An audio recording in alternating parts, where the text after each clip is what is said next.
नमस्कार दोस्तों। तारीख थी 23 मार्च 1931। लाहौर का सेंट्रल जेल आज इंकलाब जिंदाबाद के नारों से गूंज रहा है। आज जेल में मौजूद हर किसी की आंखों में आंसू थे और अंग्रेजों के खिलाफ नफरत। पर आज सबकी आंखें उस 23 साल के नौजवान को निहार रही थी जो अपने दो साथियों के साथ मुस्कुराते हुए फांसी के तख्ते तक जा रहा था। हर कोई उस गबरू नौजवान को देखने के लिए हर कोई बेचैन था, जिसने जेल में रहते हुए भी पूरे ब्रिटिश साम्राज्य की नींव हिला दी। वही ब्रिटिश साम्राज्य जिस साम्राज्य के लिए ये कहा जाता था कि कभी इस साम्राज्य में सूरज नहीं डूबता। अंग्रेज जिसे बल से नहीं जीत पाते उसे छल से हरा देते थे। और इसी अंग्रेजी हुकूमत ने आज एक 23 साल के नौजवान को देखते ही घुटने टेक दिए। जिस 23 साल के उस लड़के ने अंग्रेजों को इस कदर तंग किया हुआ था, जिस दिन वो जेल में आया जेल को अपने हिसाब से चला रहा था। और हद तो यहाँ तक थी, जिस जेल की दीवारें कैदी अक्सर भागने के लिए तोड़ते हैं, उसी जेल की दीवारें रात के अंधेरे में चोरों की तरह खुद जेल प्रशासन को तोड़नी पड़ी, क्योंकि जेल प्रशासन के अंदर ना तो इतनी हिम्मत थी और ना ही इतनी हैसियत कि वो माँ भारती के 3 उन वीर सपूतों की लाशों को मेन गेट से ले जा सके। जिस अंग्रेजी हुकूमत को अपने शैतानी दिमाग पर नाज था, उस अंग्रेजी हुकूमत का पूरी दुनिया में, पूरे सिस्टम का दुनिया भर में तमाशा और मजाक बनाने वाले उस लड़के को आज ये 1.5 करोड़ का देश सर झुकाकर, भगत सिंह जो पिता सरदार किशन सिंह का घमंड थी, जो माँ विद्यामती देवी की तारा थी, जिसे पंडित चंद्र सिंह आज़ाद छोटे भाई की तरह प्यार करते थे, जिसे सुखदेव और राजगुरु अपने जिस्म का एक हिस्सा मानते थे, जिसने जेल में रहकर भी अंग्रेजी हुकूमत का ग्रामीण विकार दिया, वहीं सरदार भगत सिंह 23 मार्च 1931 की शाम फांसी के तय वक्त से 11 घंटे पहले फांसी के तख्ते पर सुखदेव और राजगुरु साथ खड़े थे। मौत से कुछ इंच दूरी पर खड़े होकर भी फांसी के फंदे को कुछ इस प्रकार निहार रहे थे जैसे कोई आशिक अपनी महबूबा को देखता हो। फांसी के फंदे और भगत सिंह के इस प्रेम कहानी की शुरुआत ठीक आज से 12 साल पहले हुई बैसाखी के दिन। तारीख थी 13 अप्रैल 1919। 11 साल की उम्र थी भगत की, जब सुबह से बैसाखी का जश्न मना रहे उनके गांव को अचानक एक माहतम ने अपनी गिरफ्त में ले लिया।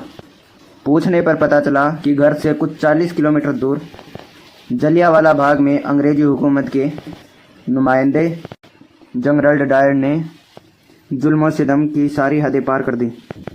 उसने वहां मासूम और निहत्थे लोगों की भीड़ पर अंधाधुंध गोलियां बरसाई और न जाने कितने नन्हे फूलों को उनकी माँ की आंचल से छीन लिया। अगले दिन भगत पैदल निकल पड़े जलियांवाला बाग की तरफ। वहां पहुंचे तो वहां का मंजर बेहद दर्दनाक था। दीवारों पर लगे खून के छींटे अंग्रेजी हुकूमत के जुल्म सितमों की दास्तां कह रहे थे। बच्चे बूढ़ों की दर्दनाक आवाज़ें वहां गूंज रही थी। भगत ने एक कांच की बोतल में उस जलियांवाला बाग की मिट्टी को भर लिया, जो पानी से नहीं बल्कि सैकड़ों लोगों के खून से तर हुई थी। 11 साल के भगत जब अपने नन्हे हाथों से उस खून की मिट्टी को अपनी बोतल में भर रहे थे कि सिर्फ उस वक्त नियति को ये मालूम था कि भगत के हाथों उस अंग्रेजी हुकूमत की कब्र खोदने की शुरुआत हो रही है। जलियांवाला बाग की उस मिट्टी को भगत सिंह जब अपने घर लेकर पहुंचा तो भगत सिंह अब किसी का बेटा नहीं था, किसी का भाई नहीं था। वो अब लाल खून से सनी उस मिट्टी का लाल था, करोड़ों हिंदुस्तानियों के खून का इकबाल था और जुल्म सितम की मिसान ब्रिटिश सल्तनत का आने वाला काल था।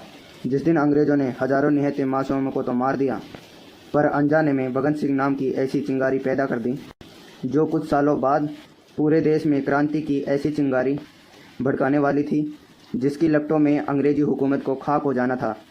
और इसकी शुरुआत होती है 30 अक्टूबर 1928 के दिन, जब पंजाब केसरी लाला लाजपत राय को लाहौर स्टेशन पर एक अंग्रेजी अफसर स्कोर लाठियों से पीटना स्टार्ट कर दिया।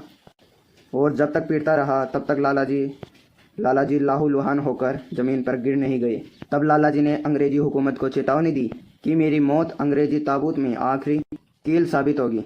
और इस चेतावनी को भगत सिंह बहुत जल्दी ही सच में बदलने वाले थे। लालाजी की मौत के दिन ही भगत सिंह, राजगुरु और पंडित चंद्रशेखर आज़ाद ने अंग्रेज अफसर को मारकर लालाजी की मौत का बदला लेने का फैसला किया। पर गलती से स्कॉट की जगह एक दूसरे अंग्रेज अफसर सांडस को मार दिया गया।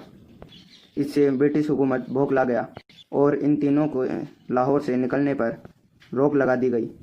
अंग्रेजी हुकूमत के कड़ी पहरे के नाक के नीचे भी ये तीनों लाहौर से बाहर निकल गए। और इसके बाद शुरू होता है भगत सिंह की जिंदगी का आखिरी मगर सबसे जरूरी हिस्सा। सांडस की हत्या के बाद भगत सिंह के समझ में आ गया कि इस लड़ाई को हथियारों से नहीं विचारों से जीतने की जरूरत है। उस वक्त अंग्रेजी हुकूमत हर उस अखबार और मैगजीन पर नकील कस रही थी जो लोगों को